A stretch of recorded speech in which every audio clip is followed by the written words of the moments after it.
Comment analyser les gens? Apprenez à lire les gens comme un livre ouvert et à reconnaître les personnalités, les expressions, les émotions et qui vous ment. Langage corporel, empathie et intelligence émotionnelle.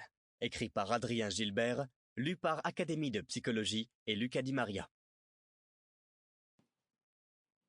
Introduction. La définition de la psychologie comportementale est l'étude des liens entre notre esprit et notre comportement. La psychologie comportementale explore les mystères qui se cachent derrière nos actions. Ce domaine de la psychologie est également appelé behaviorisme. Mais ce sous-domaine vise à comprendre et à découvrir des modèles afin que les humains puissent prédire les résultats et les comportements pour développer de meilleures habitudes. Comprendre la psychologie comportementale. La psychologie comportementale est surtout connue pour son utilisation du conditionnement et l'idée que tous les comportements d'une personne sont acquis par le conditionnement. Cela signifie que les actions des personnes sont principalement façonnées par l'environnement et les stimuli plutôt que par la biologie et la génétique.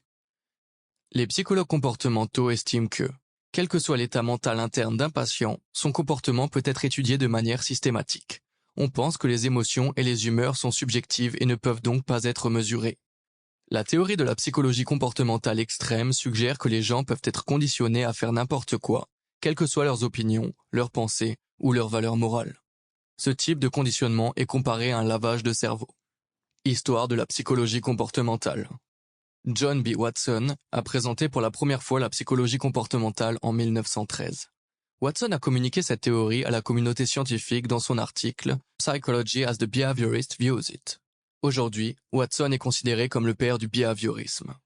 Watson affirmait que si quelqu'un lui donnait une douzaine d'enfants en bonne santé et les élevait tous dans un monde spécifique de sa propre création, il pourrait les former pour qu'ils deviennent des experts dans n'importe quelle vocation, de mendiant à médecin, avocat ou artiste, indépendamment de la génétique, de la personnalité, des talents ou des intérêts de l'enfant.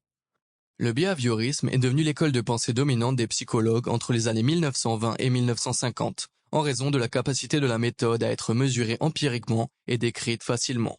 Au cours de ces décennies, la psychologie est passée d'une école de pensée philosophique à une école scientifique, avec des laboratoires de recherche financés dans la plupart des grandes universités. Type de conditionnement utilisé en psychologie comportementale. Selon les psychologues comportementaux, les gens apprennent leur comportement par le biais du conditionnement. Il existe deux types de conditionnement reconnus en psychologie comportementale.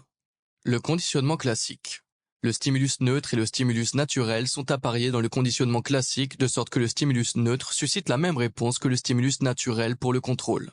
Il n'est pas nécessaire que le stimulus naturel soit présent une fois le conditionnement effectué pour que le stimulus neutre suscite la réponse. On l'appelle désormais Sample complete. Ready to continue?